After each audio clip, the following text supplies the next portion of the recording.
আসসালামু আলাইকুম রহমতুল্লাহ। আশা করি সবাই ভালো আছেন। তো আজকে আমরা আরেকটা ইম্পর্ট্যান্ট অ্যাবনর্মালিটি অফ ইলেকট্রোলাইট, সেটা হচ্ছে ক্যালসিয়াম অ্যাবনর্মালিটি, সেটা নিয়ে জানবো। তো ক্যালসিয়াম অ্যাবনর্মালিটি নিয়ে জানার আগে আমরা একটু ক্যালসিয়াম সম্পর্কে জেনে নিই যে আমাদের দেহে ক্যালসিয়াম কতটুকু থাকে, কিভাবে সেটা আমাদের বডিতে ডিস্ট্রিবিউটেড থাকে, কিভাবে আমাদের ক্যালসিয়াম লেভেলটা রেগুলেশন হয়, আমাদের দেহে ক্যালসিয়ামের ফাংশনটা কী, এবং সেই সাথে এগুলো যদি অ্যাবনর্মালিটি হয় মানে হাইপোক্যালসিমিয়া বা হাইপার ক্যালসিমিয়া হয়, সেখানে প্রেজেন্টেশন কী হবে, ট্রিটমেন্ট কী হবে, কজ কী কী আছে, এবং ওভারঅল একটা ধারণা আজকে আমরা নেওয়ার চেষ্টা করব। তো চলুন তাহলে আমরা শুরু করি। প্রথমে আসি যে আমাদের টোটাল দেহের যে ক্যালসিয়াম লেভেল আছে সেটা যদি আমরা মেজার করি, তো মোটামুটি দেখা যায় 1 to 1.2 কেজি ক্যালসিয়াম পাওয়া যায়, বা প্রায় 25,000 মিলিমোল একটা অ্যাডাল্টের কথা যদি চিন্তা করি। এই যে এত পরিমাণ ক্যালসিয়াম, এই ক্যালসিয়ামের 99%ই থাকে হচ্ছে আমাদের হাড় এবং দাঁতে, মানে বোনস এবং টিথে, এবং এটা হচ্ছে হাইড্রক্সি অ্যাপাটাইট ক্রিস্টাল হিসেবে থাকে। মাত্র 1% অফ ক্যালসিয়াম আমাদের টোটাল যে বডি ক্যালসিয়াম সেটা হচ্ছে আমাদের বডি ফ্লুইড এবং সফট টিস্যুতে থাকে। এখন বডি ফ্লুইড কী কী আছে আমরা জানি, এক্সট্রা সেলুলার আর ইন্টারসেলুলার।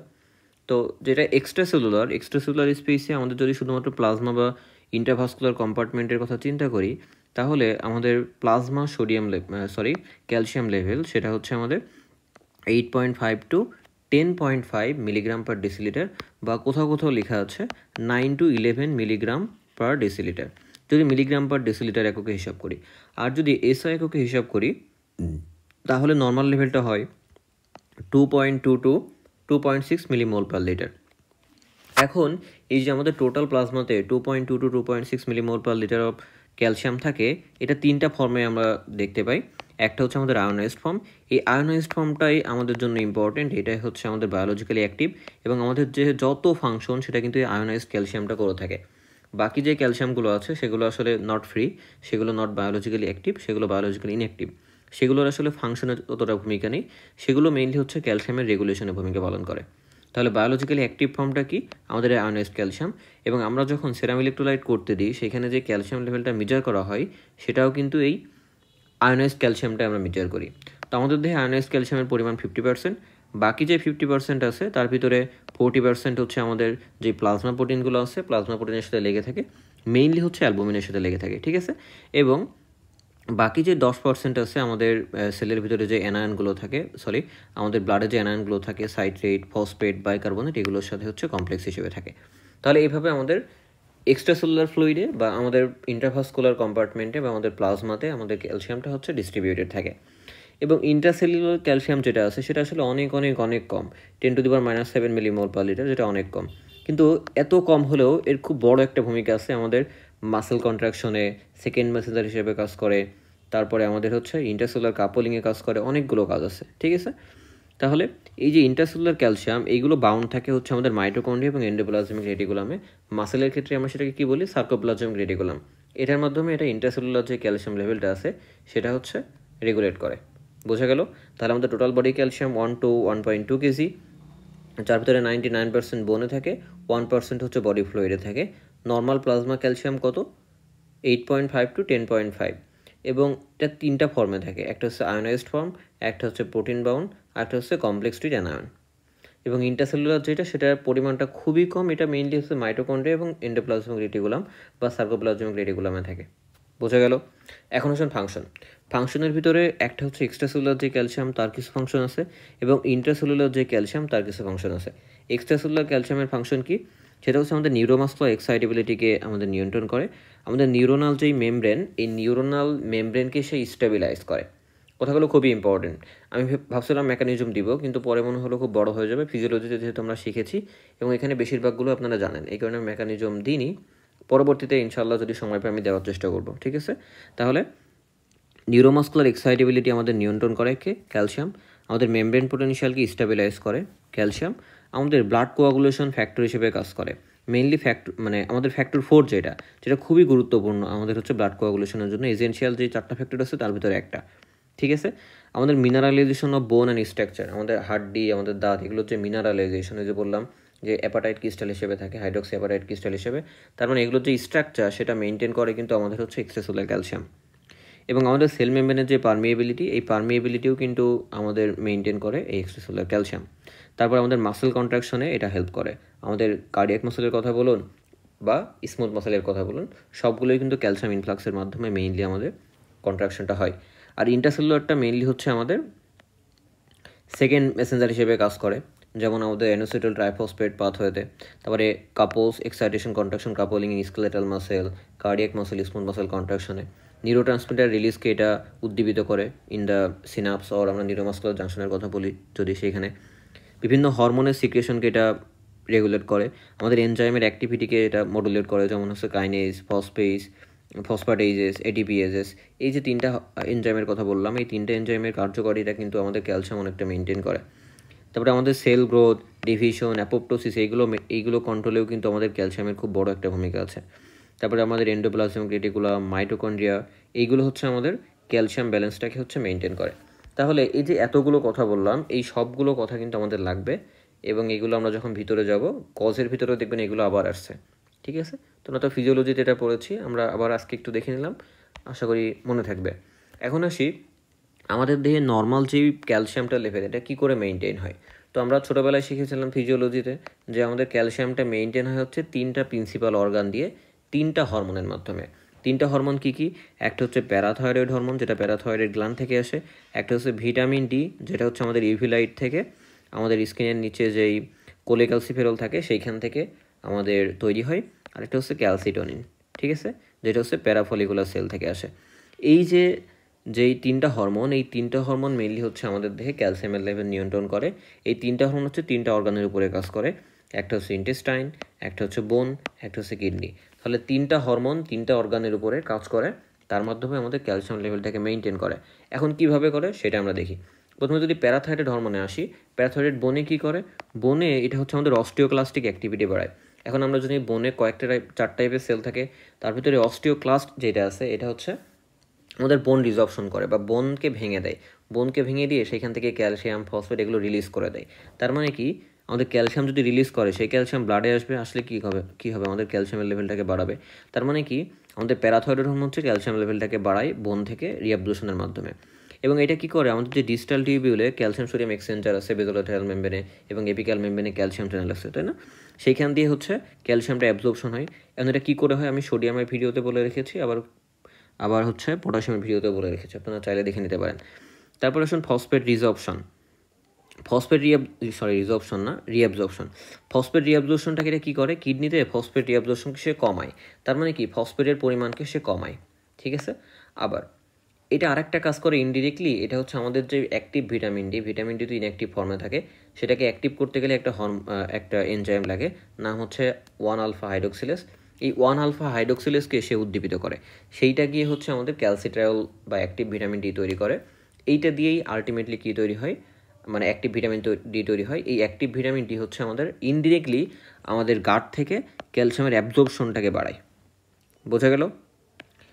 তাহলে আমাদের কী করলো, বোনে হচ্ছে ক্যালসিয়াম বাড়ালো, ফসফেটও বাড়ালো, কিডনিতে গিয়ে ক্যালসিয়ামের রিঅ্যাবজর্পশন বাড়ালো, ফসফেটের রিঅ্যাবজর্পশন কমালো, এবং ক্যালসিট্রায়ল তৈরি করলো। এবং এই ক্যালসিট্রায়ল ইনডিরেক্ট ফাংশন অফ প্যারাথয়েড হরমোন হিসেবে সে গাটে গিয়ে ক্যালসিয়ামের অ্যাবজর্পশনকে বাড়ালো, ঠিক আছে। তারপরে আসুন বোনে।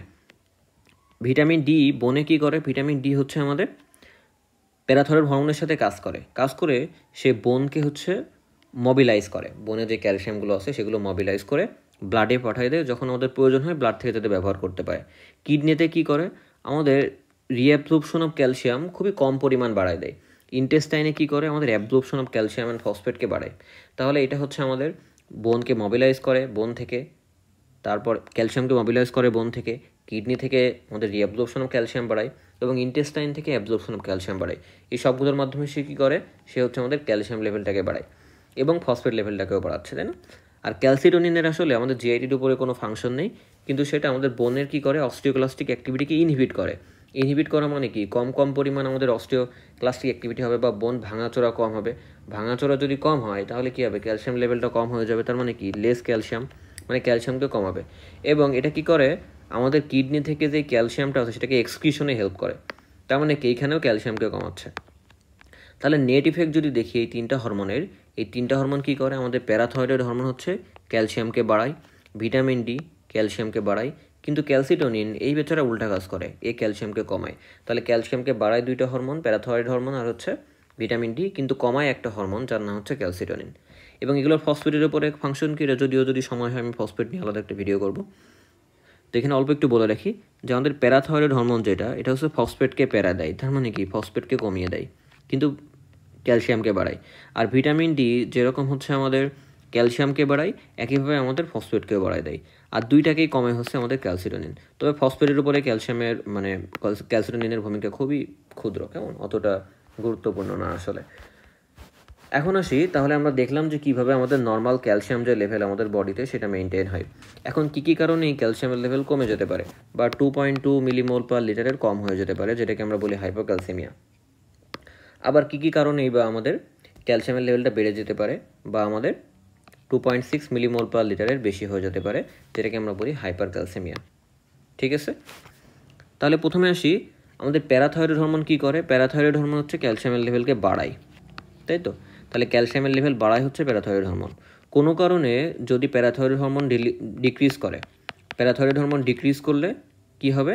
আমাদের ক্যালসিয়ামের লেভেলও কমে যাবে, কারণ প্যারাথয়েড ক্যালসিয়াম বাড়াচ্ছিল, এখন প্যারাথয়েড নিজেই তো বাড়ছে না, তাহলে সে ক্যালসিয়ামকে কী করে বাড়াবে? ঠিক আছে, তাহলে এই প্যারাথয়েড হরমোন কী কী কারণে কমতে পারে? একটা হচ্ছে হাইপোপ্যারাথাইরয়েডিজম, একটা হচ্ছে সিউডো হাইপোপ্যারাথাইরয়েডিজম, আর একটা হচ্ছে হাইপোম্যাগনেসিয়ামিয়া। এখন মাথায় প্রশ্ন আসতে পারে যে আমাদের হাইপোম্যাগনেসিয়ামিয়াতে কীভাবে আমাদের প্যারাথয়েড হরমোন কমে যাচ্ছে? কারণ এই যে আমাদের ম্যাগনেসিয়াম, এই ম্যাগনেসিয়াম একটা কোফ্যাক্টর হিসেবে কাজ করে একটা হরমোন, একটা এনজাইমের, যে এনজাইমটার নাম হচ্ছে অ্যাডেনাইলেট সাইক্লেস। নামটা পরিচিত লাগছে, তাই না? ওই যে সাইক্লিক এএমপি পাথওয়েতে কাজ করে, তাই না?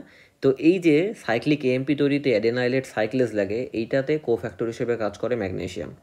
এবং এই সাইক্লিক এএমপি আমাদের প্যারাথয়েড সেলে যেই প্যারাথয়েড সিক্রেশন, এটার জন্য সেকেন্ড মেসেঞ্জার হিসেবে কাজ করে। তাহলে আলটিমেটলি আমাদের হাইপোম্যাগনেসিয়ামে কী হবে? হাইপোম্যাগনেসিয়া অ্যাডেনাইলেট সাইক্লেসকে আর কোফ্যাক্টর হিসেবে কাজ না করতে পারবে না, যার ফলে কী হবে? সাইক্লিক এএমপি জেনারেশন কম হবে।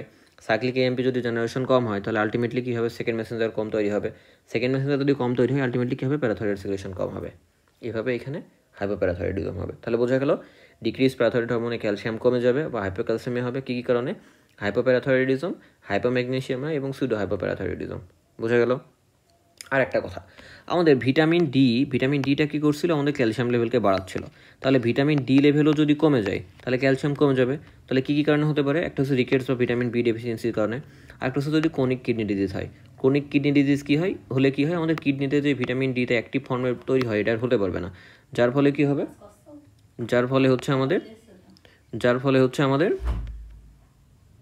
ভিটামিন ডি তৈরি হচ্ছে না, যার ফলে আমাদের ক্যালসিয়াম লেভেলটা হচ্ছে কমতে থাকবে। বোঝা গেল? এখন আসুন, আরেকটা মেকানিজম হচ্ছে ক্যালসিয়াম সিকুয়েস্ট্রেশন। এখানে যেমন ল্যাপ্টোমায়োলাইসিস আর হচ্ছে টিউমার লাইসিস সিন্ড্রোম। এই ল্যাপ্টোমায়োলাইসিস আর টিউমার লাইসিস সিন্ড্রোমে কী হবে? এইখানে আমাদের সেলটা ভেঙে যায়, তাই তো? সেল যদি ভেঙে যায়, আমরা জানি সেলের ভিতরে প্রচুর পরিমাণে পটাশিয়াম থাকে, প্রচুর পরিমাণে ইউরিক অ্যাসিড থাকে, প্রচুর পরিমাণে ফসফেট থাকে। এই ফসফেট কী করে? ফসফেটটা হচ্ছে আমাদের পেরিফেরিতে বা ব্লাডে যে ক্যালসিয়ামগুলো, ফ্রি আয়নিক ক্যালসিয়ামগুলো, যেগুলো আমাদের অ্যাক্টিভ ক্যালসিয়াম ঘুরে বেড়াচ্ছিল, এইটার সাথে এই ক্যালসিয়ামটা বাইন্ড করে এটা হচ্ছে আয়নাইজ ক্যালসিয়ামকে কী করবে? তাহলে কমাই দিবে। যেহেতু ফসফেটে বাইন্ড হয়ে যাচ্ছে, তাহলে তো সেটা তো আর ফ্রি ক্যালসিয়াম থাকছে না বা অ্যাক্টিভ ক্যালসিয়াম থাকছে না।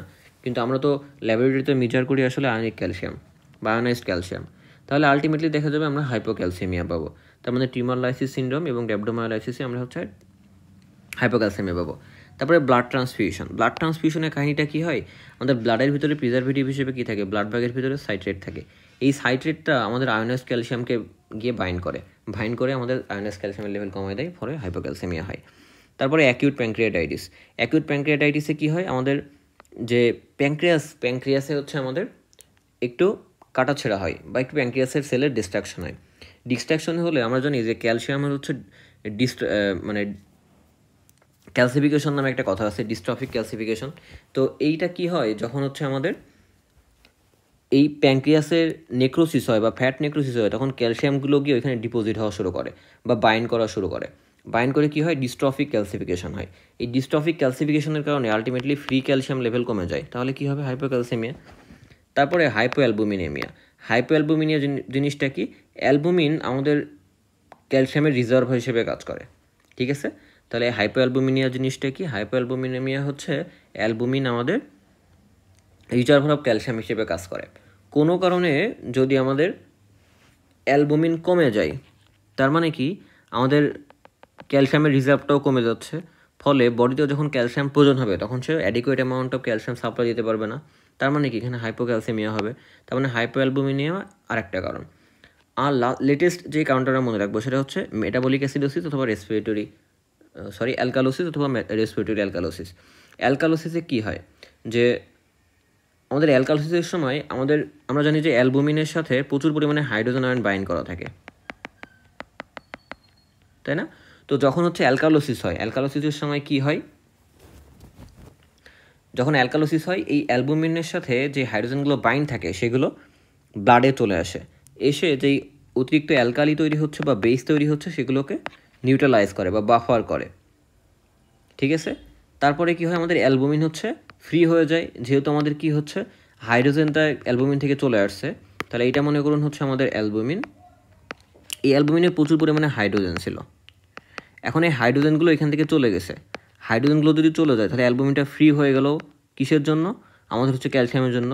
তখন এই হাইড্রোজেনের জায়গায় এসে ফ্রি ক্যালসিয়ামগুলো বাইন্ড করা শুরু করে।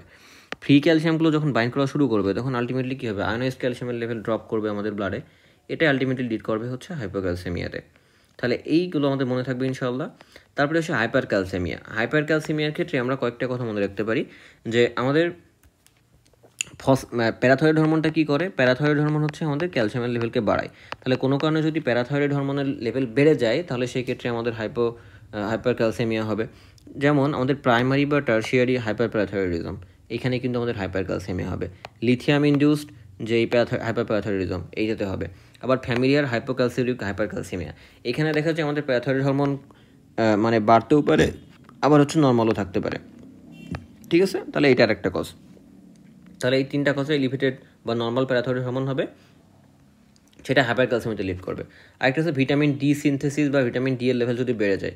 ভিটামিন ডি লেভেল বেড়ে গেলে কী হবে, ভিটামিন ডি এর কাজ তো ক্যালসিয়ামকে বাড়ানো, তাহলে সে ক্যালসিয়ামকে বাড়িয়ে দেবে। যেমন সার্কোয়েডোসিস, হস্কিন লিম্ফোমা, তারপরে এইচআইভি পেশেন্ট, এগুলোতে দেখা যায় আমাদের ভিটামিন ডিটা ইনক্রিজড হয়ে যায়, যার ফলে আলটিমেটলি আমাদের ক্যালসিয়ামের লেভেলও বেড়ে যায়।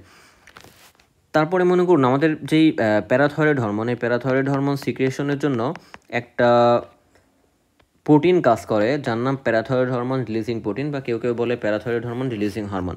এই প্যারাথয়েড হরমোন রিলিজিং হরমোন যদি বেড়ে যায় বা প্রোটিনটা বেড়ে যায়, এটা কি করবে, আমাদের প্যারাথয়েড গ্ল্যান্ডকে স্টিমুলেট করবে বেশি বেশি প্যারাথয়েড হরমোন সিক্রেশনের জন্য। তার মানে এইগুলো আলটিমেটলি কী করবে, আমাদের প্যারাথয়েড হরমোন সিক্রেশন বাড়াই দিলে কী হবে, আমাদের হাইপার ক্যালসিয়ামিয়া হবে বা ক্যালসিয়ামের লেভেল ব্লাডে বেড়ে যাবে। এরকম কী কী আছে, যেমন আমাদের squamous cell carcinoma, lung, breast বা কিডনি, এইগুলোতে যখন স্কোয়ামাস সেল কার্সিনোমা হয় সেগুলো প্যারানিওপ্লাস্টিক সিন্ড্রোম হিসেবে দেখা যায় হচ্ছে আমাদের প্যারাথাইরয়েড হরমোন রিলিজিং হরমোন বা প্যারাথাইরয়েড হরমোন রিলিজিং যে প্রোটিন, এটাকে বাড়ায় দেয়, যেটা আলটিমেটলি হাইপারক্যালসিমিয়া করতে পারে প্যারাথাইরয়েড হরমোন বাড়িয়ে দেওয়ার মাধ্যমে। আরেকটা কি, বোন টার্নওভার যদি বেড়ে যায়, যেমন বোনে যদি মেটাস্টাসিস হয় বা মাল্টিপল মাইলোমা হয়, বা পেশেন্ট যদি অনেক সময় ইমোবিলাইজেশন থাকে, স্পেশালি উইথ প্যাজেট্রিজ যদি থাকে, এগুলোতে বোন টার্নওভার বাড়ে। বোন টার্নওভার বাড়া মানে কি, প্রচুর পরিমাণে ক্যালসিয়াম ব্লাডে রিলিজ হয়, যেগুলো কী করবে, হাইপারক্যালসিমিয়া। আরও কিছু জিনিস আছে যেমন thyrotoxicosis, milk alkali syndrome, thyroid diuretics, glucocorticoid deficiency, এগুলো হাইপার ক্যালসিমিয়া করতে পারে। কী করে করে, যেমন থাইরয়েড ডায়োটিক্স কী করে হাইপার ক্যালসিমিয়া করে, এটা হচ্ছে আমি পটাশিয়ামের ভিডিওতে বলে দিয়েছি, সুতরাং এখানে আর বলবো না। কিন্তু মিল্ক অ্যালকালি সিন্ড্রোমটা কি, কোনো কারণে যদি আমরা পটাশিয়ামের ইনটেকটা বেশি করি, যেমন আমরা যখন অ্যান্টাসিড খাই, অ্যান্টাসিডে প্রচুর পরিমাণে কিন্তু পটাশিয়াম থাকে, তো এটা কি আলটিমেটলি আমাদের পটাশিয়াম লেভেল প্রচুর পরিমাণে ক্যালসিয়াম থাকে, এটা কি আলটিমেটলি আমাদের ক্যালসিয়াম লেভেলকে বাড়িয়ে দিতে পারে।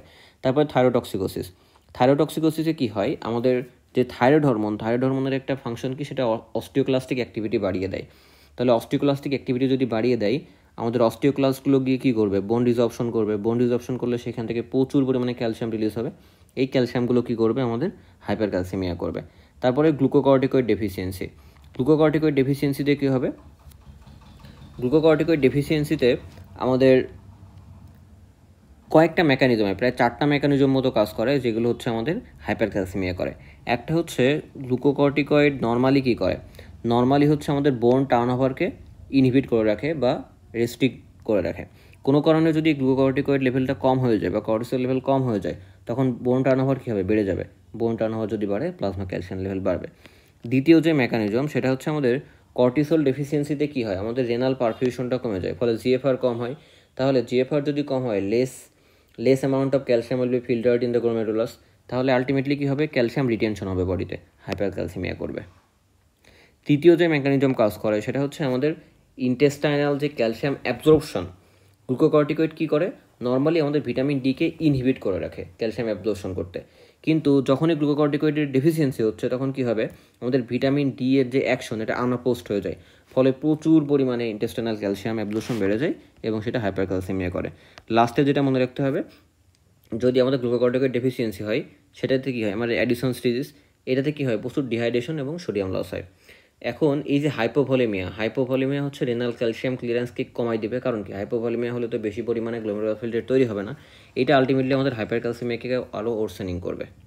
ঠিক আছে, মানে কনসেন্ট্রেশন, বডিতে যে ক্যালসিয়াম আছে সেটাই থাকবে, কিন্তু কনসেন্ট্রেশনের মাধ্যমে ভলিউম ডিপ্লেশনের কারণে এটা আমাদের আলটিমেটলি রিলেটিভলি হাইপার ক্যালসিমিয়া করবে। ঠিক আছে, তাহলে বোঝা গেছে আশা করি যে হাইপোক্যালসিমিয়া এবং হাইপার ক্যালসিমিয়া কোথায় কোথায় হতে পারে। এখন আসি আমরা প্রেজেন্টেশন দেখি। প্রথমে হাইপোক্যালসিমিয়ার ক্ষেত্রে আসি। তো হাইপোক্যালসিমিয়ার কমন যে প্রেজেন্টেশন সেটাকে আমরা বলি টিটানি, তাই না? এই টিটানি জিনিসটা কি? টিটানি হচ্ছে কোনো কারণে হাইপোক্যালসিমিয়া যদি হয় সেগুলোর কিছু ম্যানিফেস্টেশন হয়, যেমন পেরিঅরবিটাল প্যারাস্থিসিয়া হতে পারে, ভস্টিক সাইন হয়, ট্রসাস সাইন হয়, বা কার্পাপেডাল স্পাজম হয়। এই জিনিসগুলোকে আমরা একত্রে বলি হচ্ছে টিটানির সাইন সিমটম। ঠিক আছে, এখন কি করে এই জিনিসগুলো হয় সেগুলো আমরা দেখি। নর্মালি আমাদের ক্যালসিয়ামের ফাংশন একটু আগে আমরা পড়লাম যে এটা হচ্ছে নিউরোনাল যে মেমব্রেন, এই মেমব্রেনকে হচ্ছে স্টাবিলাইজ করে রাখে। কি করে? আমাদের যেই threshold for sodium channel activation, এটাকে হচ্ছে রেইজ করে রাখে। তাহলে সোডিয়াম চ্যানেল অ্যাক্টিভেশনের যেই থ্রেশহোল্ড, এটাকে যদি রেইজ করে রাখে তাহলে বেশি বেশি পরিমাণ পজিটিভ চার্জ লাগবে বা বেশি বেশি পরিমাণ থ্রেশহোল্ড লাগবে আমাদের ওই সোডিয়াম চ্যানেলকে অ্যাক্টিভেট করতে গেলে। সেজন্য কী হবে, আমাদের নিউরোনাল এক্সাইটেবিলিটি কম হবে। কিন্তু যেই মুহূর্তে ক্যালসিয়ামের লেভেলটা আমাদের দেহে কমে যাবে তখন কি হবে, তখন আমাদের অল্প পরিমাণ থ্রেশহোল্ডে দেখা যায় সোডিয়াম চ্যানেল অ্যাক্টিভেশন শুরু হয়ে যাবে। সোডিয়াম চ্যানেল অ্যাক্টিভেশন যদি বেশি বেশি হয় তাহলে সেল কী হবে, আমাদের অ্যাকশন পোটেনশিয়াল বেশি বেশি জেনারেট হবে। সেল কী হবে বা নিউরন কী হবে, হাইপার এক্সাইটেবল হয়ে যাবে। এই হাইপার এক্সাইটেবল যখন নিউরন হয়ে যায় তখন হালকা একটু স্টিমুলাই দিলেই দেখা যায় হচ্ছে মাসেল কন্ট্রাকশন শুরু হয় বা স্পাজম শুরু হয়। এইটাই হচ্ছে প্রেজেন্ট করে টিটানি হিসেবে। এটা কি করে, আমাদের পেরিঅরবিটাল প্যারাস্থিসিয়া করে, বা আমাদের মাউথ এবং হাতে এগুলোতে দেখা যায় টিংলিং সেন্সেশন হয়। আমাদের ভস্টেক সাইন করে, মানে নর্মালি যদি আপনি ফেসের উপরে ট্যাপ করেন দেখা যাবে ফেসিয়াল মাসেল ইপসিলেটারাল সাইডে কন্ট্রাকশন করবে। তারপরে ট্রোশাস সাইন হতে পারে। আমরা যদি বিপি কাফে ইনফ্লেশন করি তাহলে কার্পোপেডাল স্পাজম এবং রিস্ট ফ্লেকশন হবে। তারপরে সিজার হতে পারে, খুব খারাপ অবস্থা যদি হয়ে যায় হাইপোক্যালসিমিয়াতে তখন সিজারও দেখা যেতে পারে বা কনভালশন দেখা যেতে পারে। এখন বাচ্চাদের ক্ষেত্রে মেইনলি কার্পোপেডাল স্পাজম, স্ট্রাইডর এবং কনভালশন, এই তিনটা একত্রে দেখা যায়। এটাকে বলা হয় classic triad of tetany in case of children. ঠিক আছে, আরেকটা জিনিস, হাইপোক্যালসিমিয়াতে কী হয়, আমাদের calcium influx into the cardiac myocyte কমে যায়, যার ফলে আমাদের repolarisation phase of action potential এটা হচ্ছে প্রলং হয়ে যায়। তাহলে রিপোলারাইজেশন ফেজ যদি প্রলং হয়ে যায় আলটিমেটলি কী হয়, আমাদের অ্যাকশন পোটেনশিয়ালটাও প্রলং হবে। অ্যাকশন পোটেনশিয়াল যদি প্রলং হয় তাহলে আমাদের কিউটি ইন্টারভ্যালটাও প্রলং হবে। তাহলে টর্সারিস ডি পয়েন্টেস নামক একটা জিনিস আছে, আমরা পূর্বের ভিডিওতে দেখেছি, পটাশিয়ামের ভিডিওতে, এটা হতে পারে। বোঝা গেল? তাহলে কিউটি প্রলঙ্গেশন হচ্ছে। তাহলে আলটিমেটলি আমাদের সিমটমগুলো কী হচ্ছে, পেরিঅরবিটাল প্যারাস্থিসিয়া বা tingling sensation, Chvostek sign, Trousseau sign, seizure, তারপরে প্রলং কিউটি ইন্টারভ্যাল। তাই এগুলো একটু মনে রাখতে হবে। তারপরে হচ্ছে হাইপার ক্যালসিমিয়াতে আমাদের প্রেজেন্টেশনটা কী হতে পারে, এটা আমরা ছোটোবেলায় এভাবে শিখতাম, তাই না, যে বোন, স্টোন, গ্রোনস অ্যান্ড অ্যাবডোমিনাল মোনস। তাহলে কী কী হতে পারে, বোন মানে বোন পেইন হতে পারে, স্টোন মানে কি আমাদের স্টোন ফর্মেশন হতে পারে কোথায় কোথায়, কিডনিতে, ব্লাডারে, এগুলোতে। গ্রোন মানে কি আমাদের পেইন হতে পারে কোথায়, মেইনলি আমাদের অ্যাবডোমিনাল পেইন হয়। আর মোন মানে কি আমাদের ডিপ্রেশন, সাইকোসিস বা নিউরোসাইকিয়াট্রিক যে সিমটমগুলো আছে এগুলো দেখা যেতে পারে। তাহলে এগুলো কী করে হয় সেগুলো আমরা দেখি, এবং আরও কিছু সিমটম আছে সেগুলোও কী করে হয় আমরা দেখব। তো আমরা জানি যে ক্যালসিয়ামের একটা জিনিস যে সেটা করে থাকে সেটা হচ্ছে আমাদের অ্যান্টিডায়োরেটিক হরমোন, যেটা এই অ্যান্টিডায়োরেটিক হরমোনের রিসেপ্টরকে রেজিস্ট্যান্ট করে দেয়, যার ফলে আমাদের অ্যান্টিডায়োরেটিক হরমোনটা কাজ করতে পারে না। এই জিনিসটাকে আমরা কি বলি, নেফ্রোজেনিক ডায়াবেটিস ইনসিপিটাস। তাহলে এখানে কি হবে, যদি অ্যান্টিডায়োরেটিক হরমোন ঠিকমতো কাজ করতে না পারে তাহলে salt and water reabsorption at the collecting duct কমে যাবে। তাহলে কী হবে, আমাদের ওয়াটার লস বেশি হবে ইউরিন দিয়ে। তাহলে বেশি বেশি যদি ওয়াটার লস হয় বা ডায়াবেটিস ইনসিপিটাস হয় তখন কী হবে, আমাদের পলিউরিয়া, ডিহাইড্রেশন, পলিডিপসিয়া, এগুলো আমরা করবো। মানে বেশি বেশি পানি খাবো, আমাদের বেশি বেশি ইউরিনেশন হবে, আমাদের ডিহাইড্রেশন হবে। ঠিক আছে, আরেকটা হচ্ছে প্যানক্রিয়াটাইটিস। ক্যালসিয়ামের একটা বাজে কাজ আছে, সেটা হচ্ছে আমাদের প্যানক্রিয়াটিক এনজাইমগুলোকে অ্যাক্টিভেশন করে। যেমন লাইপেজ, দেখা যাচ্ছে লাইপেজকে আমাদের আপার লিমিট অফ নর্মালের 3 গুণ বাড়ায় দেয়। বাড়ায় দিলে কী হবে? এটা তো প্যানক্রিয়াটাইটিস করবে, তাই না? তাহলে প্যানক্রিয়াটাইটিস করলে কী হবে? অ্যাবডোমিনাল পেইন হবে, ওই যে অ্যাবডোমিনাল মোন বললাম, তাহলে অ্যাবডোমিনাল গ্রোন বললাম, এটা হতে পারে। আরেকটা হচ্ছে নিউরোসাইকিয়াট্রিক ফিচার। ক্যালসিয়াম যখন বেশি হয়, এটা কী করে? আমাদের ভোল্টেজ গেটের যেই সোডিয়াম চ্যানেল আছে সেগুলোকে ব্লক করে দেয়। তাহলে এগুলো যদি ব্লক করে দেয়, তাহলে ক্যালসিয়াম ইনফ্লাক্স আমাদের সেলের ভিতরে বা মাসলের ভিতরে বা নিউরনের ভিতরে কম যাবে। ইনফ্লাক্সটা যদি কম হয়, তাহলে অ্যাকশন পোটেনশিয়াল কী হবে? আগের মতো আর হবে না, বা ডিপ্রেশন হয়ে যাবে অ্যাকশন পোটেনশিয়ালের, বা কম হবে, বা ইনঅ্যাক্টিভেশন হয়ে যাবে। এইগুলো আলটিমেটলি আমাদের লেথার্জি করে, কনফিউশন করে এবং ডিপ্রেশন করে। বুঝে গেল? আরেকটা হচ্ছে সিভিয়ার বোন পেইন করতে পারে, খুবই ইম্পর্টেন্ট। যখন আমাদের হাইপারক্যালসিমিয়া হয়, তখন প্যারাথাইরয়েড হরমোন এক্সেসের কারণে হতে পারে, অথবা ম্যালিগনেন্সি হতে পারে with parathyroid releasing hormone protein, যেগুলো স্কোমাস সেল কার্সিনোমাতে মেনলি হয়। বোন মেটাস্টাসিস হতে পারে। এই কাহিনিগুলোতে কী হয়? এই কজগুলোতে দেখা যায় যে অস্টিওক্লাস্টিক অ্যাক্টিভিটিটা অনেক বেড়ে যায়। অস্টিওক্লাস্টিক অ্যাক্টিভিটি অনেক বেড়ে গেলে কী হবে? আমাদের সাবপেরিওস্টাল বোন রিজর্পশন হবে এবং মাইক্রোফ্র্যাকচার দেখা যাবে। তাহলে সাবপেরিওস্টাল বোন রিজর্পশন যদি হয়, তারপরে আমাদের অস্টিওক্লাস্টিক অ্যাক্টিভিটি যদি বেড়ে যায় এবং বোনে মাইক্রোফ্র্যাকচার হওয়া শুরু করে, তখন কী হবে? প্রচুর বোন পেইন হবে। তাহলে এই সিভিয়ার বোন পেইন হতে পারে। আরও কিছু সিমটম হতে পারে, সেটা হচ্ছে জিআইটি প্রবলেম। তো আমাদের যেই হাই লেভেল অফ ক্যালসিয়াম, এটা কী করে? আমাদের জিআইটি মাসেলের যে এক্সাইটেবিলিটি, এটাকে আলটিমেটলি ডিপ্রেশন করে দেয়। ঠিক আছে? ডিপ্রেশন করে দিলে কী হবে? আমাদের যেই গ্যাস্ট্রিক মোটিলিটি, এটা কমে যাবে। গ্যাস্ট্রিক মোটিলিটি যদি কমে যায়, তাহলে গ্যাস্ট্রিক এমটি কী হবে? আগের মতো হবে না, ডিলেইড এমটিং হবে। ডিলেইড এমটিং যদি হয়, তখন কনস্টিপেশন দেখতে পাবো আমরা, ডিসপেপসিয়া দেখতে পাবো, কারণ খাবারটা পেটের ভিতরে অনেকক্ষণ জমে থেকে আমাদের ডিসপেপসিয়া, ফ্ল্যাটুলেন্স, এই জিনিসগুলো করবে। আরেকটা কী করে? যে আমাদের হাইপারক্যালসেমিয়া বা বেশি বেশি ক্যালসিয়াম আমাদের gastrin secretion from the G cell of the stomach, এটাকে বাড়ায় দেয়। তো এই জি সেলের কাজকে, এটা প্রচুর পরিমাণে হাইড্রোক্লোরিক অ্যাসিড সিক্রেশনকে উদ্দীপিত করে ফ্রম প্যারাইটাল সেল, এবং সেই সাথে দেখা যায় এই ক্যালসিয়ামটা ডিরেক্টলি গিয়ে আমাদের প্যারাইটাল সেলকে স্টিমুলেট করতে পারে হাইড্রোক্লোরিক অ্যাসিড সিক্রেশনের জন্য। তাহলে গ্যাস্ট্রিক সিক্রেশনের মাধ্যমে একদিকে হাইড্রোক্লোরিক অ্যাসিড বাড়াচ্ছে, আবার নিজেও ডিরেক্টলি গিয়ে আমাদের হাইড্রোক্লোরিক অ্যাসিডের সিক্রেশনকে বাড়িয়ে দিচ্ছে। আলটিমেটলি ক্রনিক সময় ধরে আমাদের হাইড্রোক্লোরিক অ্যাসিড সিক্রেশন হবে, যেটা হচ্ছে পিউডি করবে, বা কী করবে? আমাদের পেপটিক আলসার ডিজিজ করবে। এখন আসুন, তাহলে আমাদের ফিচারগুলো দেখা হয়ে গেল, মেকানিজমগুলো আমরা দেখলাম কী কারণে এগুলো হচ্ছে। এখন আসুন আমরা ইনভেস্টিগেশন কী করব। তো ইনভেস্টিগেশনে খুব ইন্টারেস্টিং যে আমরা এখানে হচ্ছে সেরাম যে ইলেকট্রোলাইট, সেটা করতে দেবো। সেই সাথে আমরা ক্যালসিয়ামের সাথে ফসফেট, প্যারাথাইরয়েড হরমোন, এগুলো দিতে পারি। ব্লাড গ্যাস অ্যানালাইসিস করবো, যে আমাদের অ্যাসিড বেস স্ট্যাটাস কী আছে, আমাদের প্যানক্রিয়াটাইটিস আছে কিনা, তার জন্য লাইপেজ করবো। এগুলো আমরা কজ অনুযায়ী বলতে পারবো। কিন্তু কাহিনী হচ্ছে এখানে একটু ইন্টারেস্টিং জিনিস, আমরা একটু আগেই বলেছিলাম যে আমাদের বেশিরভাগ ল্যাবরেটরিগুলো, সেগুলো যে ক্যালসিয়াম মেজার করে, সেটা আসলে আয়োনাইজড ক্যালসিয়াম বা অ্যাক্টিভ ক্যালসিয়াম। কিন্তু আমাদের বডিতে টোটাল ক্যালসিয়াম বলতে শুধুমাত্র কিন্তু আয়োনাইজড ক্যালসিয়ামকে আমরা বোঝাই না। আমরা ব্লাডে যে ক্যালসিয়ামগুলো আছে, সেটা শুধুমাত্র 60% বা 50% হচ্ছে আমাদের এই আয়োনাইজ ফর্মে থাকে। বাকি যে 40% আছে, সেটা কিন্তু অ্যালবুমিনের সাথে বাউন্ড থাকে, এবং অল্প পরিমাণ কী থাকে? 10% আয়ন হিসেবে থাকে। তাহলে এই যে আমাদের যেই ক্যালসিয়ামটা আমরা মেজার করছি, এটা শুধুমাত্র এই 50% বা 60%কে রিপ্রেজেন্ট করে, বা আয়োনাইজ ফর্মকে রিপ্রেজেন্ট করে। কিন্তু টোটাল যে ক্যালসিয়াম, এই টোটাল ক্যালসিয়ামকে কিন্তু সেটা রিপ্রেজেন্ট করে না। ঠিক আছে? এই কারণে কোনো কারণে যদি আমরা হাইপোক্যালসিমিয়া বা হাইপারক্যালসিমিয়া পাই, সেক্ষেত্রে আমরা কী করি? আমরা কারেক্টেড ক্যালসিয়াম বের করি। কারেক্টেড ক্যালসিয়ামটা কি?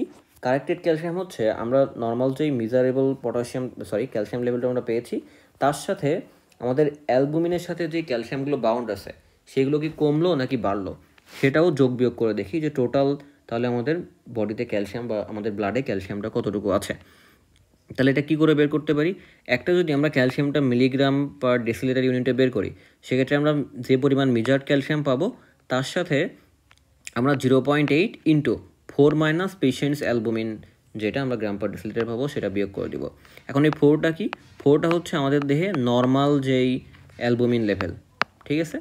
আর যদি আমরা মিলিমোল পার লিটার ইউনিটে বের করি ক্যালসিয়াম লেভেলটা, সেক্ষেত্রে আমরা মেজার্ড ক্যালসিয়ামটা দেখব in millimole per litre plus 0.02 into 40 minus patient's albumin in gram per litre.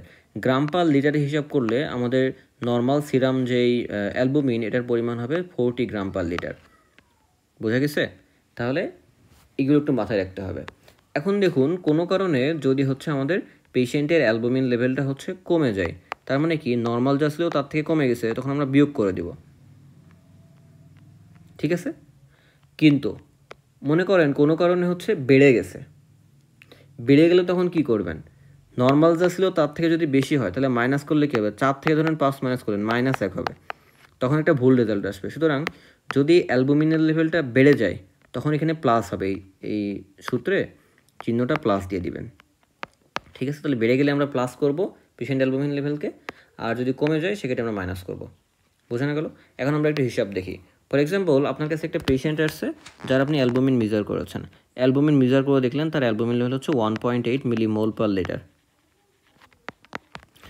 এখন আপনার কাছে মনে হলো যে পেশেন্টের আরও আমরা কিছু ফিচার পাচ্ছি, যেই ফিচার দিয়ে বোঝা যাচ্ছে যে এই পেশেন্টের হচ্ছে অ্যালবুমিন যে লেভেলটা সেটা হচ্ছে কিছুটা কম বা বেশি আছে। তখন আপনি অ্যালবুমিন মেজার করতে দিলেন, তার অ্যালবুমিন মেজার করতে গিয়ে পেলেন হচ্ছে 3.2 গ্রাম পার ডেসিলিটার, সরি গ্রাম পার লিটার, মানে 32 গ্রাম পার লিটার, আরও করে লিখি 32 গ্রাম পার লিটার পেলেন আপনি। ঠিক আছে, এখন আপনাকে কারেক্টেড ক্যালসিয়াম লেভেল বের করতে হবে। তাহলে কারেক্টেড ক্যালসিয়াম কী হবে, মিজার যেই আমাদের ক্যালসিয়াম পেয়েছিলাম 1.8 প্লাস 0.02 ইন্টু 40 মাইনাস আমরা 32 পেয়েছি, সুতরাং এটা ক্যালকুলেশন করলে কী হবে 0.02 ইন্টু এখান থেকে বিয়োগ করলে কত হয় 8 প্লাস 1.8, তাহলে আমাদের কারেক্টেড ক্যালসিয়াম লেভেলটা কত হবে 1.96 মিলিমোল পার লিটার। তার মানে আয়োনাইজ ক্যালসিয়াম তার লস, মানে আয়োনাইজ ক্যালসিয়াম হিসাব করলে তার হচ্ছে হাইপোক্যালসিমিয়া আছে বা 1.8 মিলিমোল পার লিটার, কিন্তু টোটাল ক্যালসিয়াম হিসাব করলে সেক্ষেত্রে হাইপোক্যালসিমিয়া, কারণ সেটা 1.96 মিলিমোল পার লিটার। তার মানে জেনুইনলি তার হচ্ছে হাইপোক্যালসিমিয়া আছে। বোঝা গেল? এখন আমরা ডায়াগনস্টিক অ্যাপ্রোচটা একটু দেখি তাহলে কী করে করতে পারি। উপরে যা যা বললাম সেইগুলো জাস্ট একটু মিজার্ড ওয়েতে আমরা দেখবো, এটা নিনজা লেকচার নোট থেকে নিয়েছি। তো আমাদের হাইপোক্যালসিমিয়া কি, আমাদের ক্যালসিয়াম লেভেলটা যদি 2.1 বা 2.2 এর নিচে পাই, বা আমরা মিলিগ্রাম পার ডেসিলিটারে বললে 8.5, এটা যদি পায় তাহলে এটা জেনুইনলি কি সেটা হাইপোক্যালসিমিয়া নাকি এটা হচ্ছে সিউডো হাইপোক্যালসিমিয়া, সেটার জন্য কী করবো আমরা কারেক্টেড ক্যালসিয়াম লেভেল বের করবো। তাহলে বুঝতে পারবো এটা কি সিউডো হাইপোক্যালসিমিয়া নাকি হচ্ছে ট্রুলি এটা হাইপোক্যালসিমিয়া। যদি আমাদের আয়োনাইজড ক্যালসিয়ামটা মোটামুটি নর্মাল থাকে এবং কারেক্টেড ক্যালসিয়ামটা মোটামুটি নর্মাল থাকে তাহলে এটা pseudo hypocalcaemia, it is not a true hypocalcaemia. কিন্তু দেখা গেল আয়োনাইজড ক্যালসিয়ামটাও কমে গেছে, পরে কারেক্টেড ক্যালসিয়াম করে সেটাও কমে গেছে, তার মানে এখানে ট্রুলি এটা হাইপোক্যালসিমিয়া। সেক্ষেত্রে আমরা প্যারাথাইরয়েড হরমোন লেভেলটা দেখবো। প্যারাথাইরয়েড হরমোন যদি কমে যায় তার মানে কি এটা হাইপোপ্যারাথাইরয়েডিজম। ঠিক আছে, হাইপোপ্যারাথাইরয়েডিজম হতে পারে। তাহলে তার কি কোনো history of head neck surgery আছে? যদি history of head neck surgery না থাকে তাহলে সেখানে ম্যাগনেসিয়াম লেভেলটা আমাদেরকে দেখতে হবে, কারণ ম্যাগনেসিয়াম কী করে, হাইপোম্যাগনেসিয়ামে কী করতে পারে, আমাদের হাইপোপ্যারাথাইরয়েডিজম করতে পারে। গেল, এখন মনে করুন তার প্যারাথাইরয়েড হরমোন বেশি আছে। যদি প্যারাথাইরয়েড হরমোন বেশি থাকে তাহলে তার ক্ষেত্রে আমরা বুঝবো যে এখানে প্যারাথাইরয়েড হরমোনের কোনো সমস্যা নেই। সেক্ষেত্রে আমরা ভিটামিন ডি লেভেল করব এবং হচ্ছে ফসফেট লেভেল করব। ঠিক আছে, এটা করলে কি হবে, যদি আমরা দেখি যে ফসফেট লেভেল বেড়ে গেছে, ভিটামিন ডি লেভেল কমে গেছে, তার মানে এখানে আমাদের সিকেডি হতে পারে অথবা সিউডো হাইপোপ্যারাথাইরয়েডিজম হতে পারে। সেক্ষেত্রে আমরা রেনাল ফাংশন টেস্ট করব, দেখবো তার ক্রিয়েটিনিনটা বেশি কিনা, তার জিএফআরটা কম কিনা। যদি ক্রিয়েটিনিন বেশি হয় জিএফআর কম হয় তার মানে কি এটা হচ্ছে সিকেডি। কিন্তু যদি ক্রিয়েটিনিন আর জিএফআর নর্মাল থাকে তার মানে কি এটা not a case of kidney disease, এটা হচ্ছে সিউডো হাইপোপ্যারাথাইরয়েডিজম। বোঝা গেল? আবার আমরা দেখলাম যে তার ফসফেট এবং ভিটামিন ডি দুইটাই কম আছে, তার মানে এটা জেনুইনলি হচ্ছে আমাদের ভিটামিন ডি ডেফিসিয়েন্সি। কারণ ভিটামিন ডি কী করে, আমাদের ক্যালসিয়ামও বাড়ায় ফসফেটও বাড়ায়। তো একটা বেড়ে গেছে একটা কম হয়ে গেছে, এটা হতে পারে না। ঠিক আছে, এখন হাইপার ক্যালসিমিয়াতে আসি। হাইপার ক্যালসিমিয়া মানে কি 2.6 বেশি বা আমাদের 10.5 মিলিগ্রাম পার ডেসিলিটারের বেশি। এই ক্ষেত্রে আমরা কী করবো, কারেক্টেড ক্যালসিয়াম লেভেলটা দেখবো। যদি কারেক্টেড ক্যালসিয়াম লেভেল নর্মাল থাকে তার মানে কি আছে, এটা সুডো হাইপোপ্যাথোরিজম। যদি দুইটাই বেড়ে যায় তার মানে হচ্ছে হাইপারপ্যাথোরিডিজম, সেক্ষেত্রে আমরা প্যারাথয়েড হরমোন লিখবো। যদি বেড়ে যায় তার মানে হাইপারপ্যাথোরিডিজম, সেক্ষেত্রে আমরা ইউরিন ক্যালসিয়াম এবং ফসফেট লেভেলটা দেখবো। যদি ইউরিন ক্যালসিয়াম বেড়ে যায়, ফসফেট লেভেলটা কমে যায়, সেক্ষেত্রে প্রাইমারি হাইপারপ্যাথোরিডিজম। কেন এরকম হচ্ছে একটু পরে আমি বলছি। যদি দুইটাই কমে যায় তাহলে ফ্যামিলিয়াল হাইপোক্যালসিউরিক হাইপারক্যালসিমিয়া, আর যদি দুইটাই বেড়ে যায় তার মানে টার্সারি হাইপারপ্যাথোরিডিজম। আর যদি প্যারাথয়েড হরমোন কমে যায় সেক্ষেত্রে আমরা parathyroid hormone releasing hormone, alkaline phosphatase, তারপরে ভিটামিন ডি লেভেল এগুলো দেখবো। যদি প্যারাথয়েড হরমোন রিলিজিং হরমোন বেড়ে যায় তার মানে কি এটা কোনো কার্সিনোমাকে ইন্ডিকেট করছে, যে লাং, ব্রেস্ট বা কিডনি কার্সিনোমা হতে পারে। যদি ভিটামিন ডি লেভেল বেড়ে যায় তাহলে লাইকোমা অথবা সার্কোইডোসিস হতে পারে। অথবা আমরা স্কেলেটাল সার্ভে দেখবো, আমরা এএলপি লেভেলটা দেখতে পারি। এএলপি লেভেল যদি বেড়ে যায় তার মানে এটা বোন মেটাস্টাসিস হচ্ছে। এএলপি লেভেল মোটামুটি নর্মাল থাকলে এটা হচ্ছে মাল্টিপল মায়োলোমা। বোঝা গেছে? তাহলে এই ছিল মোটামুটি আমরা কী করে ইনভেস্টিগেশন করতে পারি। এখন এই যে tertiary hyperparathyroidism, primary hyperparathyroidism, familial hypercalciuric hypercalcaemia, এই জিনিসগুলো নিয়ে অনেকের কনফিউশন থাকে, একটু ক্লিয়ার করি জিনিসগুলো কী কেমন। তো আমাদের যে হাইপারপ্যারাথাইরয়েডিজম, এটা কয়েকটা কারণে হতে পারে। একটা দেখা যাচ্ছে যে আমাদের গ্ল্যান্ডের বা প্যারাথাইরয়েড গ্ল্যান্ডেরই কোনো অ্যাডেনোমা, কোনো হাইপারপ্লেশিয়া বা কোনো কার্সিনোমা হয়েছে, বা এক কথায় কোনো টিউমার হয়েছে। তখন অটোনোমাসলি দেখা যায় আমাদের এই হাইপারপ্যারাথাইরয়েড গ্ল্যান্ড থেকে বেশি পরিমাণে প্যারাথাইরয়েড হরমোন হচ্ছে রিলিজ হচ্ছে। এই জিনিসটাকে আমরা বলি হচ্ছে প্রাইমারি হাইপারপ্যারাথাইরয়েডিজম। আবার আমরা কি বললাম যে আমাদের ক্যালসিয়াম লেভেলকে বডিতে বাড়ায় কি প্যারাথাইরয়েড হরমোন। তাহলে আমাদের ক্যালসিয়াম লেভেল যদি বডিতে কমে যায় এবং অনেক দিন ধরে কম থাকে, তখন আমাদের বডি কি করবে, একটা পজিটিভ ফিডব্যাক লুপ দিবে, নেগেটিভ ফিডব্যাক দিবে আমাদের হচ্ছে প্যারাথাইরয়েড হরমোনকে, তাহলে প্যারাথাইরয়েড গ্ল্যান্ডকে। তাহলে প্যারাথাইরয়েড গ্ল্যান্ডকে যদি একটা সিগন্যাল দেয়, তখন কি হবে, আমাদের প্যারাথাইরয়েড হরমোন ক্যালসিয়াম কম্পেনসেট করার জন্য প্যারাথাইরয়েড হরমোন সিক্রেশন বেড়ে যাবে। এটা কোথায় দেখা যায়, আমরা সিকেরিতে দেখতে পারি, ভিটামিন ডি ডেফিসিয়েন্সি দেখতে পারি, মেলাটোনিনে দেখতে পারি। আরেকটা হচ্ছে টার্শিয়ারি দেখা যাচ্ছে অনেক দিন ধরে একটা পেশেন্টের সেকেন্ডারি প্যারাথাইরয়েডিজম আছে, হাইপার প্যারাথাইরয়েডিজম আছে। এখন এতদিন ধরে যে এটা আছে, এটা থাকার কারণে আলটিমেটলি প্যারাথাইরয়েড হরমোন নিজেও আমাদের প্যারাথাইরয়েড গ্ল্যান্ড থেকে সিক্রেশন অটোনোমাসলি বাড়ানো শুরু করে দিচ্ছে। এইটাকে আমরা বলবো টার্শিয়ারি হাইপার প্যারাথাইরয়েডিজম। তাহলে তিনটা হাইপার প্যারাথাইরয়েডিজম বোঝা গেছে। নিজে থেকে অটোনোমাসলি যদি কোনো টিউমার বা অন্য কোনো কারণে সিক্রেশন করে প্রাইমারি, যদি হাইপোক্যালসিমিয়াকে কম্পেনসেট করার জন্য করে তাহলে সেকেন্ডারি, আর যদি অটোনোমাসলি অনেকদিন পরে অনেকদিন সেকেন্ডারি হাইপার প্যারাথাইরয়েডিজম থাকার কারণে অটোনোমাসলি এখন সিক্রেশন বেড়ে যায়, তাহলে টার্শিয়ারি। তাহলে এগুলোতে কী হবে, তাহলে প্যারাথাইরয়েড হরমোন যদি বেড়ে যায় সেটা কী করবে, আমাদের সিরাম প্যারাথাইরয়েড হরমোনকে বাড়াবে, সেটা ক্যালসিয়াম লেভেলকে বাড়াবে, এবং সেটা ফসফেটকে কী করবে, ফসফেটকে কমাবে। এবং ইউরিনারি ক্যালসিয়াম কী করবে, সে বাড়াবে না কমাবে, বাড়াবে। কারণ কি, এখানে ক্যালসিয়ামটা দেহে বাড়াই দিচ্ছে। তো বেশি পরিমাণ ক্যালসিয়াম যদি দেহে তৈরি হয়, তাহলে বেশি পরিমাণ এক্সক্রিটও করতে হবে, তাহলে এক্সক্রিট তো ইউরিন দিয়ে করবে, তাই না, তাহলে ইউরিনারি ক্যালসিয়ামটাও বাড়বে। বোঝা গেছে। এবার সেকেন্ডারিতে আসে। সেকেন্ডারিতে ক্যালসিয়ামটা সেকেন্ডারি টু হাইপোক্যালসিমিয়ার কারণে হয়েছে। তার মানে কি, এখানে ক্যালসিয়াম লেভেলটা কম থাকবে। তাহলে ক্যালসিয়াম কম থাকে কোথায়, সেকেন্ডারি, বা হাইপোক্যালসিমিয়া হয় সেকেন্ডারি হাইপার প্যারাথাইরয়েডিজম, মনে রাখতে হবে। কিন্তু ফসফেট লেভেল কী হবে, হাইপার প্যারাথাইরয়েডিজমে আমাদের প্যারাথাইরয়েড হরমোনটা কী করে, প্যারাথাইরয়েড হরমোন বেড়ে যাবে। বেড়ে গিয়ে এটা কী করবে, এটা কি আমাদের ফসফেট লেভেলকে আস্তে আস্তে কমানো শুরু করবে যদি ভিটামিন ডি ডেফিসিয়েন্সি থাকে, কারণ ভিটামিন ডি তো ফসফেট লেভেলকেও বাড়ায়, আবার আমাদের ক্যালসিয়ামকেও বাড়ায়। কিন্তু সিকেরি থাকলে সেক্ষেত্রে বাড়তে পারে, ঠিক আছে। আর ইউরিনারিটা হচ্ছে ডিক্রিজড হতে পারে, নর্মাল হতে পারে, কারণ এখানে প্যারাথাইরয়েডিজম হওয়ার পরে হাইপোক্যালসিমিয়া হচ্ছে না, বরং হাইপোক্যালসিমিয়ার কারণে আমাদের হচ্ছে প্যারাথাইরয়েড হরমোন বাড়ছে। তার মানে এখানে আমাদের ক্যালসিয়ামকে বডি প্রিজার্ভ করার চেষ্টা করবে, যার কারণে কিডনি দিয়ে কম এক্সক্রিশন হবে। টার্শারি হাইপোথাইরয়েডিজমে কী হবে, হাইপারপ্যারাথাইরয়েডিজমে এখানে হচ্ছে আমাদের সেরাম ক্যালসিয়ামটা বাড়বে, কারণ অটোনোমাসলি আমাদের গ্ল্যান্ড থেকে প্রচুর পরিমাণে প্যারাথাইরয়েড হরমোন রিলিজ হচ্ছে। এটা সেরাম প্যারাথাইরয়েড হরমোনকে বাড়াবে, ক্যালসিয়াম বাড়াবে, এবং ফসফেটকে আমাদের বাড়াতে পারে, কমাতে পারে। ইউরিন ক্যালসিয়ামও দেখা যায় ভেরিয়েবল হয়। এখন লাস্ট একটা জিনিস, সেটা হচ্ছে ফ্যামিলিয়াল হাইপারক্যালসিউরিক হাইপারক্যালসিমিয়া। এই ফ্যামিলিয়াল হাইপারক্যালসিমিয়া জিনিসটা কি, এটা হচ্ছে একটা বিনাইন ডিসঅর্ডার, সম্ভবত অটোনমিক ডমিনেন্ট, আমার এক্স্যাক্টলি মনে নেই। এটা কি করে, আমাদের যেই ক্যালসিয়াম সেন্সিং রিসেপ্টরগুলো আছে সেগুলোর মিউটেশন করে দেয়। মিউটেশন করলে দেখা যায় আমাদের হচ্ছে এই ক্যালসিয়াম রিসেপ্টরগুলো আর কাজ করতে পারে না, এবং বুঝতে পারে না আমাদেরকে হাইপারক্যালসিমিয়া হচ্ছে নাকি হাইপারক্যালসিমিয়া হচ্ছে। তো এটা ফলসলি কী করে, আমাদের প্যারাথাইরয়েড হরমোনকে বাড়াতেও পারে বা সমানও রাখতে পারে। এটা উল্টাপাল্টা সেন্সিংয়ের কারণে আমাদের মাইল্ড ক্যালসিয়াম লেভেলকে বাড়িয়ে দিতে পারে, ফসফেট লেভেলও তো বাড়ায় না, এবং সেই রেনাল ক্লিয়ারেন্স এটা অল্প একটু কমাই দিতে পারে, ঠিক আছে। তাহলে এটা হচ্ছে ফ্যামিলিয়াল হাইপারক্যালসিমিয়া। আমার মনে হয় বোঝাতে পেরেছি। এখন তাহলে আমরা ট্রিটমেন্টে আসি। ট্রিটমেন্টে যদি আসি, তাহলে প্রথমে আসি হাইপোক্যালসিমিয়া। হাইপোক্যালসিমিয়ার হচ্ছে ইমিডিয়েট ম্যানেজমেন্ট কী হবে, তারপরে হচ্ছে আন্ডারলাইন কজকে আমরা কী করে ট্রিটমেন্ট করতে পারবো। যদি একটা পেশেন্ট আপনার কাছে অ্যাকিউটলি আসে, তার দেখলেন ওরা সিভিয়ার হাইপোক্যালসিমিয়া, বা আমরা বলতে পারি খুবই কম আর কি তার আমাদের যেই ক্যালসিয়াম লেভেলটা, সেটা মনে করুন 7.5 মিলিগ্রাম পার ডেসিলিটারেরও কম, ঠিক আছে। তখন আপনি কী করবেন, তখন আমাদেরকে ইমিডিয়েটলি তার হাইপোক্যালসিমিয়াটা কারেক্ট করতে হবে। তো আমরা জানি যে হাইপোক্যালসিমিয়ার একটা কজ আছে হচ্ছে আমাদের অ্যালকালোসিস। যদি অ্যালকালোসিস থাকে তাহলে আমরা রিব্রিদিং এক্সারসাইজ করবো, না থাকলে দরকার নেই, থাকলে আমরা করবো। তাকে কী করবো, একটা পলিথিন ব্যাগের ভিতরে তারা হচ্ছে নিঃশ্বাস নিতে বলবো এবং ছাড়তে বলবো।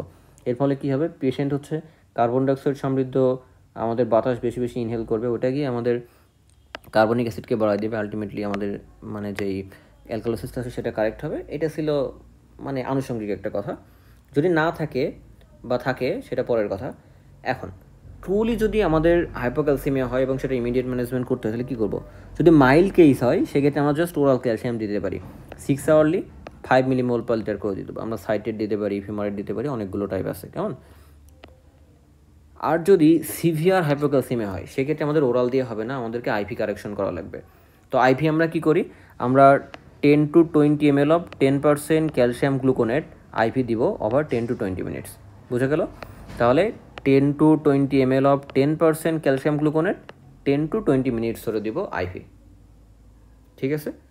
এখন এই আইভি ইনফিউশন দেখা যায় যদি আমাদের পেশেন্টের মানে রেসপন্স না করে তাহলে কন্টিনিউয়াসলি আইভি ইনফিউশনও কিন্তু দেওয়া লাগতে পারে ফর সেভারাল আওয়ার্স, ঠিক আছে। এবং এক্ষেত্রে আমাদের কার্ডিয়াক মনিটরিং করতে হবে, কারণ ক্যালসিয়ামটাও আমাদের হার্টের উপরে অনেক বড় একটা ভূমিকা আছে, তাহলে এটা করতে হবে। আর যদি অ্যাসোসিয়েটেড হাইপোম্যাগনেসিয়ামিয়া থাকে সেক্ষেত্রে আমরা ম্যাগনেসিয়াম ক্লোরাইড দিয়ে আইভি দিয়ে 24 আওয়ার্সে 50 মিলিমল বা 52 মিলিমল বলা থাকে কোথাও কোথাও, এটা দিয়ে আমরা হচ্ছে কারেক্ট করব। তাহলে বোঝা গেল যে ইমিডিয়েট ম্যানেজমেন্ট কী করব, যদি মাইল্ড হয় তাহলে সে ওরাল ক্যালসিয়াম, যদি মাইল্ড না হয় বা সিভিয়ার হয় সেক্ষেত্রে আমরা আইভি ক্যালসিয়াম গ্লুকোনেট দেবো 10%, 10 to 20 ml 10 to 20 মিনিট ধরে। এখন এটাকে যদি একটা অ্যাপ্রোচ হিসেবে বলি বা আমরা সুন্দর করে একটা ফ্লো চার্টে দেখি, তাহলে মনে করুন আমাদের ক্যালসিয়াম লেভেলটা মোটামুটি মাইল্ড আছে, সেক্ষেত্রে আমরা ওরাল ক্যালসিয়াম দেবো। যদি সিভিয়ার হয় তাহলে আইভি ক্যালসিয়াম দেবো। তারপরে আমরা আন্ডারলাইং কজের ট্রিটমেন্ট করবো। এখন আন্ডারলাইং কজের ট্রিটমেন্ট আমরা কী করে করতে পারি, আন্ডারলাইং কজ তো অনেকগুলো। ধরুন তার সেকেন্ডারি হাইপারপ্যারাথাইরয়েডিজম আছে বা হাইপোপ্যারাথাইরয়েডিজম আছে বা সিউডো হাইপোপ্যারাথাইরয়েডিজম আছে, এগুলো থাকলে কী করব, তাকে হচ্ছে আমরা ভিটামিন ডি অ্যাড করে দেবো ওরাল ক্যালসিয়ামের সাথে। কারণ কি হাইপারপ্যারাথাইরয়েডিজম যে হাইপোক্যালসিমিয়া করছে সেকেন্ডারি হাইপারপ্যারাথাইরয়েডিজম, সেটার সাথে আমরা ভিটামিন ডি দিয়ে দিলে, মানে ক্যালসিয়াম তো তার জন্য আমরা ওরাল ক্যালসিয়াম দিচ্ছি, কিন্তু ভিটামিন ডি দিলে দেখা যায় ক্যালসিয়ামের আমাদের অ্যাবজর্পশনটা আরও বেশি হবে, আমাদের ক্যালসিয়াম লেভেলটা আলটিমেটলি বাড়বে, ঠিক আছে। যদি রিফ্র্যাক্টরি হাইপোপ্যারাথাইরয়েডিজম হয় বা সিউডো হাইপোপ্যারাথাইরয়েডিজম হয় বা সেখানে যদি হাইপোক্যালসিমিয়া থাকে সেক্ষেত্রে আমাদের হচ্ছে থায়াজাইড ডায়োটিক্স দেওয়া যেতে পারে, ঠিক আছে। এটা ক্যালসিয়াম লেভেলটা কিছুটা বাড়ে। আর যদি হাইপোম্যাগনেসিয়ামিয়া থাকে সেক্ষেত্রে তো আমরা বললাম ম্যাগনেসিয়াম সাপ্লিমেন্ট দেবো, তাই না, ম্যাগনেসিয়াম ক্লোরাইড আমরা দিয়ে থাকি 50 মিলিমল আইভি ওভার 24 আওয়ার্স। আর যদি হাইপার ফসফেটেমিয়া থাকে ইস্যু হেলেন্সিকেরই, সেক্ষেত্রে আমরা ফসফেট বাইন্ডার দিয়ে থাকি, ঠিক আছে। তাহলে এভাবে আমরা আন্ডারলাইন কজ ট্রিটমেন্ট করতে পারি। এখন আসুন হাইপার ক্যালসিমিয়া যদি থাকে, হাইপার ক্যালসিমিয়াও আমরা সিভিয়ার এবং নন সিভিয়ারে ভাগ করতে পারি। যদি কারো সিভিয়ার হাইপার ক্যালসিমিয়া থাকে এবং সিমটোম্যাটিক হয় সেক্ষেত্রে সাথে সাথে আমরা কী করবো, তার আইভি নর্মাল স্যালাইন দিয়ে দেবো। কতটুকু, আমরা 2 to 4 লিটার পার ডে হিসেবে দিয়ে থাকি। কনকারেন্টলি আমরা আইভি বিসফসফোনেট দিয়ে থাকি। এই বিসফসফোনেটটা কী করে, বিসফসফোনেট হচ্ছে আমাদের বোন ডিজপশনকে কমায়। আর যে আইভি নর্মাল স্যালাইন দিচ্ছি এটা আমাদের রেনাল ফাংশনকে ইমপ্রুভ করে এবং মানে ইউরিনারি যে এক্সক্রিশন অফ ক্যালসিয়াম সেটাকে বাড়ায়, ঠিক আছে। তার সাথে আমরা ক্যালসিটোনিন যোগ করে দিতে পারি। ক্যালসিটোনিন কী করে, যে আমাদের র্যাপিডলি কাজ করে ক্যালসিয়াম এক্সক্রিশনকে বাড়ায় এবং বোন ডিজপশনকে কমায়। তো একই সাথে যদি মিলে দেওয়া হয় এটার মানে আউটকামটা অনেক ভালো হয়, স্পেশালি লাইফ ট্রেনিং ক্ষেত্রে কিন্তু আমরা এটা দিয়েই থাকি, ঠিক আছে। কোনো কারণে যদি এটা কাজ না করে তাহলে আমরা বিসফসফোনেট কিন্তু রিপিটও করতে পারি, ঠিক আছে।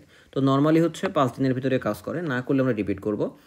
এবং duration of action of bisphosphonate দেখা 4 উইক পর্যন্ত থাকে, 3 to 4 উইক্স ইন্টারভ্যালে আমরা রিপিট করতে পারি। তারপরেও যদি ইমপ্রুভ না করে সেক্ষেত্রে আমরা ডায়ালাইসিস করে দেবো, বোঝা গেল। এখন বিসফসফোনের কয়েকটা নাম আমরা দেখি। একটা হচ্ছে আমাদের জোলেড্রনিক অ্যাসিড, তারপরে পামিডোনেট, এগুলো হচ্ছে বিসফসফোনেটের উদাহরণ, ঠিক আছে। তাহলে বোঝা গেল প্রথমে আমরা আইভি স্যালাইন দিব, সাথে বিসফসফোনেট দিব। ভালো কাজ করার জন্য আমরা ক্যালসিটোনিন যোগ করতে পারি। যদি কাজ না করে সেক্ষেত্রে আমরা রিপিট করব 3 থেকে 4 সপ্তাহ পর পর। যদি তাও কাজ না করে ডায়ালাইসিস। তারপরে আমরা যদি সিভিয়ার কেস না হয় বা অ্যাসিমটোমেটিক হয় সেক্ষেত্রে আমরা কী করব, আমরা আন্ডারলাইং কজকে ট্রিট করব। আন্ডারলাইং কজকে কী করে ট্রিট করতে পারি, আন্ডারলাইং কজ কী আছে, একটা হচ্ছে ম্যালিগনেন্সির কারণে। তাহলে ম্যালিগনেন্সির কারণে যদি হয়, যেমন আমাদের স্কামাস সেল কার্সিনোমা দেখলাম, এই ম্যালিগনেন্সির কারণে হলে আমরা বিসফসফোনেট দিতে পারি অথবা ডেনোসোমাব দিতে পারি, ঠিক আছে। যদি প্রাইমারি অথবা টার্সিয়ারি হাইপারপ্যারাথাইরয়েডিজম হয় সেক্ষেত্রে আমরা ক্যালসিমিমেটিক দিব, মানে এমন কিছু জিনিস দিব যেগুলো ক্যালসিয়ামের মতো কাজ করবে। অথবা আমরা প্যারাথয়েড কেটে দিতে পারি, প্যারাথয়েডেক্টমি বলা হয়, ঠিক আছে। তো আমাদের দেশে তো প্যারাথয়েডেক্টমি করা হয় না, সম্ভবত আমাদের থাইরয়েডেক্টমির সাথে এটা করা হয় যতদূর জানি। ওই প্যাথোরেট কাটা আসলে খুবই জটিল বিষয়, খুবই ছোট, তো মানে মোটামুটি একেবারে দানার মতো, ছোট্ট একটা মানে মোটর দানার মতো দেখা যায়। এতটুকু জিনিসকে আসলে কেটে বের করা অনেক ঝামেলা। তো কিছু পরিমাণ আমাদের থাইরয়েড টিস্যু আসলে কম্প্রোমাইজ হয়। আরেকটা হচ্ছে সার্কোইডোসিস বা লিম্ফোমা যদি থাকে, সেগুলোতে কী হয়, আমাদের ভিটামিন ডিটা হচ্ছে বেড়ে যায়, কমে যায়। তো এগুলোতে আমরা কর্টিকোস্টেরয়েড ইনিশিয়েট করব, ঠিক আছে?